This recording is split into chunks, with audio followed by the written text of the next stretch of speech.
Et ce qui est important aujourd'hui, c'est que la marchandise très précieuse de notre époque, c'est le savoir et l'information. Le savoir et l'information deviennent des marchandises encore plus précieuses que les ressources naturelles et le capital financier.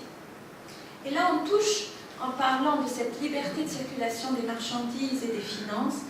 à ce qui a porté le plus cette mondialisation, qui est la révolution dans les technologies de l'information et l'apparition d'Internet. Cette révolution a transformé de façon complètement complète, je pourrais dire, et irréversible, toute l'activité humaine, et en pénétrant les foyers, en se généralisant, a mis le monde à la portée de tous et a changé notre vie. Bien sûr, on peut dire que Internet, c'est quelque chose d'extraordinaire. S'il est utilisé avec discernement, bien sûr que c'est un outil sans nul autre pareil, qui permet d'entrer dans un processus d'apprentissage permanent, sophistiqué, qui nous permet d'accéder, vous le savez, à des bibliothèques entières et des siècles de recherche, pour ceux qui peuvent l'utiliser. Malheureusement, il y a encore des personnes qui n'ont pas accès facilement, en tout cas, ou qui sont complètement dépourvues de cet accès aux technologies de l'information, à tel point qu'on parle dans le monde de fracture numérique qui vient aggraver la fracture sociale. Mais ce système de technologie de l'information qui a révolutionné beaucoup de secteurs d'activité, accompagné dans les pays occidentaux d'une augmentation considérable des fonds de la recherche et du développement, nous fait entrer dans une forme de société que l'on qualifie de société de la connaissance, ou société cognitive, dont la ressource stratégique première, c'est bien sûr la connaissance et l'information. C'est pour ça que c'est devenu une marchandise très précieuse. Et puis je voulais signaler aussi que grâce à ces technologies de l'information, on voit se développer des sortes de communautés, des communautés dont on en connaît plusieurs sur Facebook ou ailleurs, mais ce n'est pas seulement celles-ci, il y a aussi des communautés scientifiques, des différentes communautés qui transcendent les frontières géographiques et culturelles, donc un esprit de communauté de pratique, de communauté de pensée qui se mettent en place, même si on ne se rencontre jamais, on peut échanger des recherches, discuter, s'enrichir les uns les autres dans nos travaux. Tout ce système qui a révolutionné notre vie est prévu dans les écrits de la foi bahaï. Dans l'Ordre mondial de Baha'u'llah, en 1936, Shori Effendi nous décrivait déjà ce système en nous parlant d'un mécanisme d'intercommunication mondiale qui sera établi en faveur de toute la planète, qui sera affranchi de toute pression ou restriction nationale et fonctionnera avec une merveilleuse rapidité et une parfaite régularité, ce qui est pratiquement le cas. Alors bien sûr, le monde devient un village, bien sûr nous sommes interreliés, interconnectés, nous parlons des autoroutes de l'information, mais de tout temps, un village, il a fallu qu'il soit administré. Et sur les autoroutes, il y avait toujours des pirates, il y avait toujours des brigands, mais on a mis en place dans le temps, que ce soit sur les mers ou sur les terres, des systèmes de contrôle et des systèmes de coercition pour empêcher ce piratage. Aujourd'hui, dans ce système des autoroutes de l'information, nous avons cette problématique de la régulation, du contrôle, de ces gendarmes qu'on a du mal à mettre en place, parce que jusqu'à présent, les systèmes de sécurité, les systèmes de coercition sont pensés dans un cadre national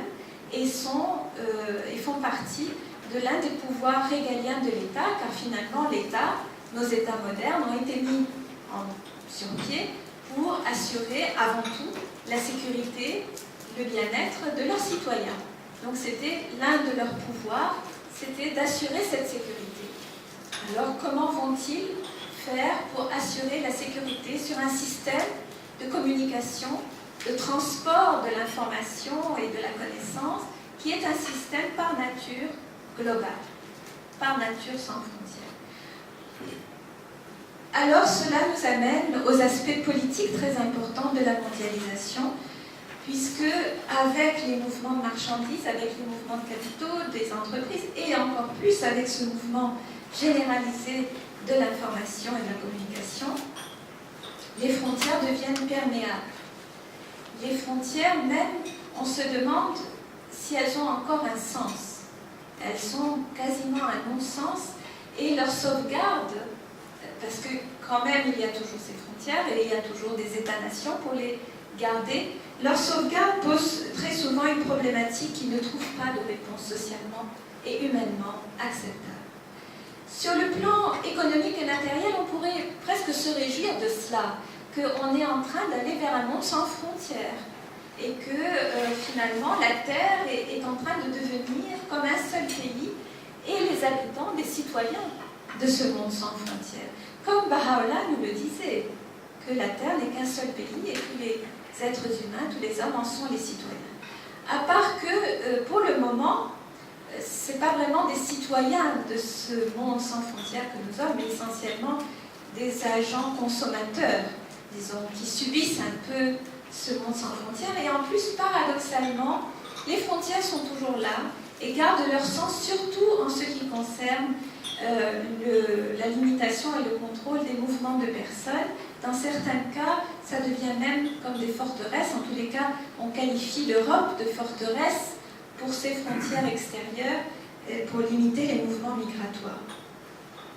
Mais les gouvernements ont beau faire des efforts pour essayer de continuer à sauvegarder leurs frontières, nous sommes dans un monde où malheureusement la multiplication des crises fait que les mouvements migratoires ne font que se développer. C'est l'un des phénomènes cruciaux du XXe siècle qui ne cesse pas avec le XXIe siècle, qui est ce problème des migrations internationales et notamment des migrations de réfugiés qui sont victimes de la dégradation des conditions de vie dans leur pays d'origine, de la multiplication des guerres civiles ou ethniques et de la déliquescence totale de leurs États et qui fuient pour survivre ou pour sauver leur vie. Alors, les conditions, et on le voit presque chaque jour aux informations, on sait que les conditions inhumaines, très souvent inhumaines, de ces migrations, le parquage de certains demandeurs d'asile dans certains pays, ils sont traités d'une manière qui est très peu respectueuse de la dignité humaine, sont des conditions absolument inacceptables si on se tient simplement au droit à l'être humain de bénéficier de respect, de dignité. Et elles mettent nos sociétés face à un grand défi d'ordre non seulement politique mais aussi éthique. Alors quel sens donner encore à nos frontières nationales qui ne représentent plus du tout une garantie de sécurité et qui au contraire nous posent même des problèmes éthiques? Est-ce qu'il est acceptable que la raison d'État, comme on le dit, ou une quelconque idéologie soit supérieure au respect de l'humain? Dans plusieurs écrits de la foi bahaï, et notamment dans les écrits de Shoghi Effendi, il nous est dit que l'humanité n'a pas à être crucifiée au nom d'une quelconque idéologie.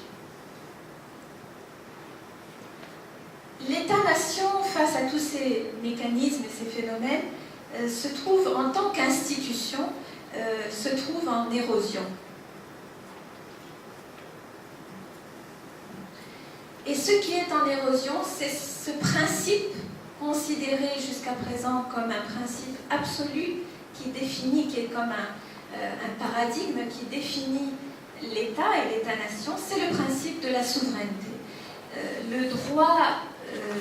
et notamment le droit international, s'est bâti sur deux piliers qui étaient intouchables, qui est le pilier d'un côté de l'indépendance et de l'autre de la souveraineté des États. Et après la Deuxième Guerre mondiale, lorsqu'il y a eu la création de l'Organisation des Nations Unies et le développement du droit international, ces deux piliers étaient fondamentaux et ont permis d'ailleurs, c'était essentiel qu'il y ait ces deux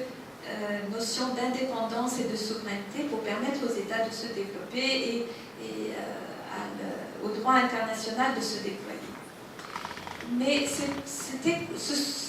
deux dimensions sont conçues comme des absolus. La souveraineté est absolue, on ne peut pas parler de partage de souveraineté ou dire il y a la souveraineté économique qui est aux mains, par exemple aujourd'hui,